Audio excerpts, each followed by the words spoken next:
मी वारंवार सांगितलेलं आहे की मराठा आरक्षणाच्या संदर्भामध्ये सरकारची भूमिका अस्पष्ट आहे. हे मराठा समाजाची दिशाभूल करत आहे. मराठ्यांना आरक्षण जर द्यायचंच आहे आणि ते ओबीसीमधून द्यायचं आहे आणि ओबीसीमधूनही सगळ्या सोयऱ्यांशी द्यायचं आहे असं गिरीश महाजन आणि त्या मंत्र्यांनी त्या जरांगेंना लेखी लिहून दिलेलं आहे.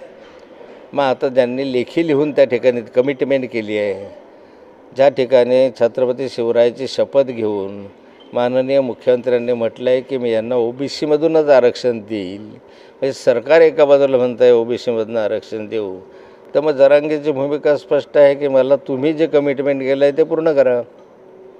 पण मला असं वाटतं आहे की सरकार या मागे पुढे करत आहे. आता सरकार पळ काढत आहे. सरकारला मुळात मनापासूनच मराठ्यांना आरक्षण द्यायची आणि तेही ओबीसीच्या आरक्षणाला धक्का न लावता द्यायची मनस्थिती नाही आहे. आणि सर्व समाजामधल्या बहुतेकांच्या भूमिका ही स्पष्ट केलेली आहे. आम्हीसुद्धा ही भूमिका स्पष्ट केलेली आहे की ओबीसीच्या आरक्षणाला धक्का न लावता मराठ्यांना आरक्षण द्यावा. परंतु गिरीश महाजनांनी त्या ठिकाणी लिहून दिलेलं आहे की आम्ही ओबीसीमधलं आरक्षण तुम्हाला देऊ, त्यामुळे जरांगेची भूमिका काही चुकीची आहे असं म्हणता येणार नाही.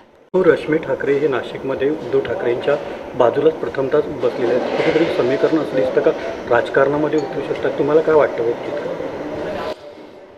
उद्धवजींच्या खांद्याला खांदा लावून रश्मी ठाकरे काम करता याचा आम्हाला आनंद आहे आणि आज ती काळाची गरज आहे. ही वेळ संघर्षाची आहे. त्यामुळे संघर्षामध्ये अनेकांची मदत लागणार आहे आणि त्यातल्या त्यात हक्काचं असं कुटुंबाची मदत असली तर पक्ष विस्ताराच्या दृष्टिकोनातनं किंवा पुढे राजकीय दृष्टिकोनातनं अत्यंत महत्त्वाचं असतं.